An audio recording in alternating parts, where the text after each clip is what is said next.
Buffalo offense ready to go for their next drive. And the interception last time on the opponent's side of the field, certainly not what they wanted. He rifles one that's intercepted.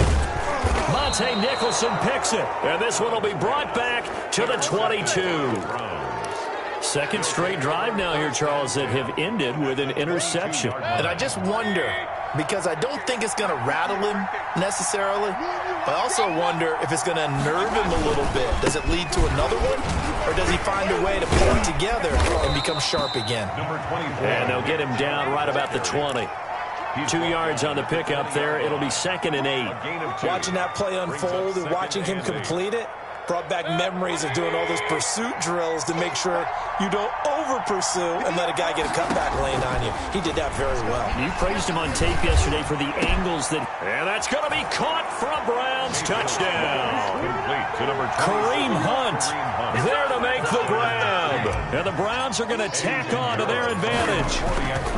Well, he wasn't the guy they were initially going for, but after going through the progressions, it worked. When you have plenty of people who can catch the football, you don't always have to go to your primary target, and sometimes that target is actually covered. Nice job coming off of that and getting it to someone who was open. And the man out of the backfield gets in for the score.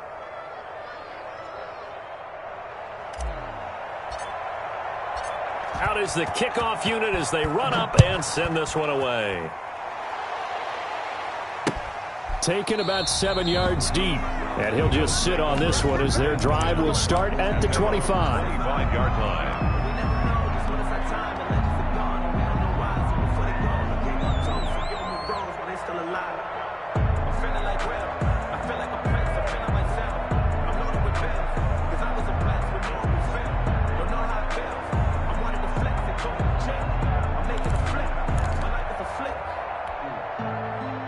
The Bills come to the line to start their next drive. And this not an easy situation. You're down early, in the elements, you're on the road.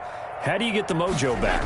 Well, one thing is to remember that as an offensive player, you have a much better idea of what you're trying to accomplish and where you're trying to go than the defender. So in this case, because you know it, you can make your cuts with a little more decisiveness, maybe a second fake, some double moves, things of that nature, to go ahead and try and put some pressure on the defense.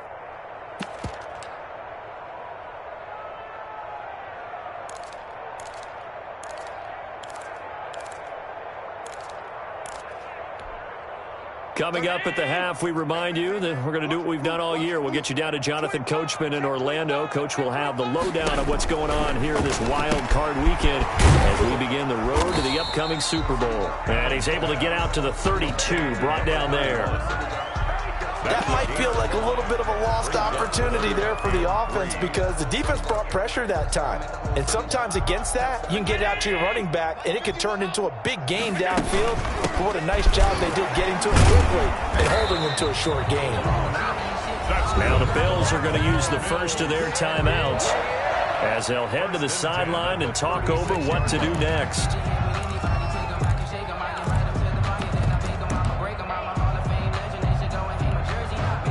So from the 36 now, 1st and 10. Working out of the shotgun. Here's Allen. A quick throw going to be caught by Diggs. And way down into the red zone before he's dropped inside of Cleveland's 15. Good for a big play here for the Bills. And even 50 yards. That's a 14-yard line. So how about this for field position after the big play? Inside the 15 now as they come up on 1st and 10. They'll try and set up the screen. It's complete. Then he'll take it into the end zone for a Buffalo touchdown. A 14-yard touchdown. And the Bills cut into that lead. Well, that touchdown certainly helps, but they've got to go ahead and convert, get to the half, and figure out how to keep chopping down this lead in the second, don't they? Yeah, they still need to regroup, and they still need to end the second quarter strong. A little bit of time left. After the roughing penalty on the PAT, they'll kick off from 15 yards further upfield. And this will be a touchback as that sails over the end line. 25-yard line.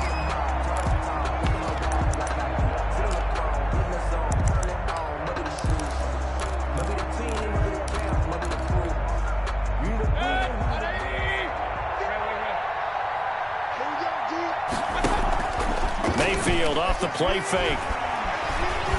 Flush to his right. Now he'll pull it down. He's got a man. Complete. And he's going to be taken down here with a penalty flag on the field. Now, that's one they hate. The ball's got to come all the way back. So that's an explosive play, a really explosive play that gets wiped out, and they have to start over after the penalty. So the illegal forward pass also costs him a down, and now it's 2nd and long. Mayfield on play action. And he slings one that's incomplete. He was trying to find Deshaun Jackson that time. But now it'll be 3rd down. And the timing a bit off that time as that one falls to the ground. An incomplete pass on that last play, and that means they'll need to come up with something here on 3rd down. And for Mayfield, this could be a free play. Going deep here for Landry. It got his man. Complete. So with the completed pass and the yardage they got, they'll decline the penalty. So obviously more yards on the pass completion than they would have gained with the penalty. They did the math. They did it well, and it works for them.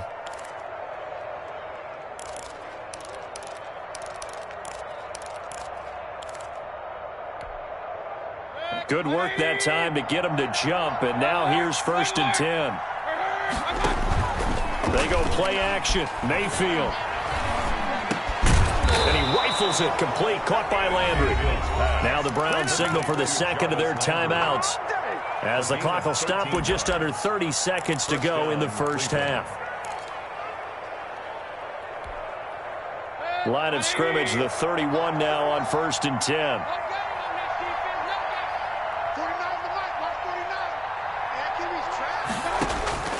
They'll throw again. Here's Mayfield. Hit as he throws there, incomplete. They've given up a few first downs on this drive, but getting the incompletion there, that should give them something to build on and maybe turn the tide. Line of scrimmage, the 31 as they line up, 2nd and 10. Going to the air again with Mayfield. Right side caught by Jackson. And he's out of bounds. Almost gets to the 10. A gain there of 21 yards. Now a 1st and 10 at the 11. Okay, what can't Deshaun Jackson do? All right, we know about the catches. We just saw another one there. Also gets involved in the return game, and he can break big plays like that. We've seen him do it throughout his NFL career. We have. What are you thinking of anything in particular? Yeah, I'm still... And he is into the end zone. Touchdown, Cleveland. Number 27. Kareem Hunt. As the 1st half is winding down, and the Browns add on to their lead. The kick is... See, it seemed like they were so focused on the guys out wide, they forgot about him out of the backfield. That's a really good point because you've got to communicate, and oftentimes when you start counting receivers, that's exactly what you do. You start from the widest receiver, work your way inside. Who gets lost sometimes? The back in the backfield. That's exactly what happened there. And he got into the end zone. 25-yard line.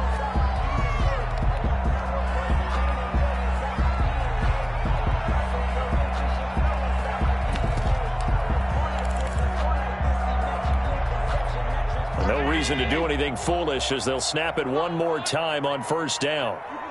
And with time running short here, they'll simply take a knee, and that should do it for half number 1.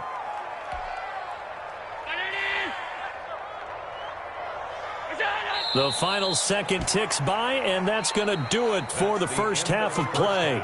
So we're at halftime of this AFC wildcard matchup. As we'll head down to Orlando, that's where we find our man Jonathan Coachman at our EA Sports Halftime Report. Coach, both teams try to avoid being one and done in these playoffs as we start the 2nd half of this AFC wildcard game. A very interesting call and one that backfires. I know they're losing, Charles, but boy, to start the 2nd half with the onside kick, risky.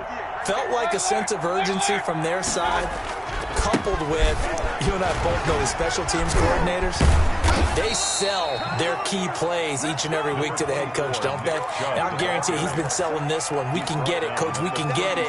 And that came together with that sense of urgency you talked about. Brings up 2nd and 2. 8 yards the gain on that last run. Here's 2nd and a couple. And again, it's Chubb. And tough sledding. He'll get maybe a yard. Stop short of the 35. The good run on first down followed up by a not-so-good run on second down. Now let's find out if they're going to stick with the run here on third down. A lot of people would love to see some play action here. I say go with your best running play over your best blocker.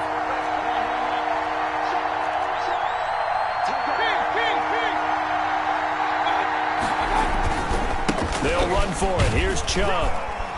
And boy, he is very close to a first down, but from where they're spotting that football, he's going to be a foot or so short. Give him a yard on the play, and he's definitely short. It'll be fourth down and a few inches. They'll run for it. Chubb.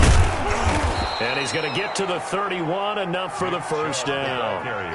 A gain of 4 on the play, and they're able to convert here on 4th and inches. Pick up on the play. And the Browns. The fourth down run successful. Now they look to pay it off on first down. He's not going to get me. Check 4, check 4. Out. Check. Regular. Kill. No. Tighten up. On the ground, it's Chubb. And they'll get this one to about the 20-yard line. That's good for a Cleveland first down, an 11-yard pickup. Well, you certainly have to give a little credit here because they're playing this game now at their pace. This is ball control football, sustained runs, taking their time and making it work. All runs on this drive so far. It's 1st and 10.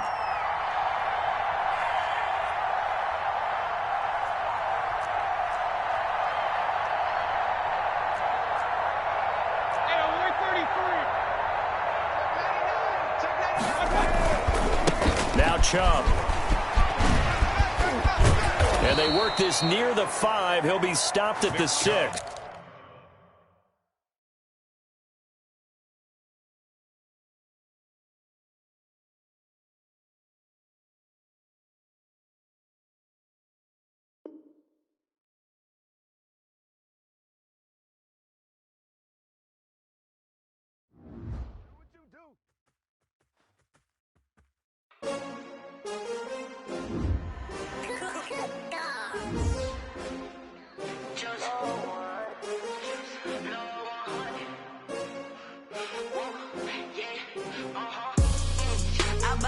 I buy like 23.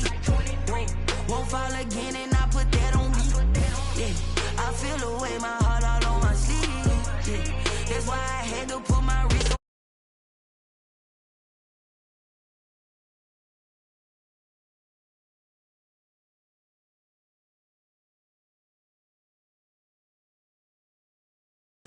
Yeah, we here.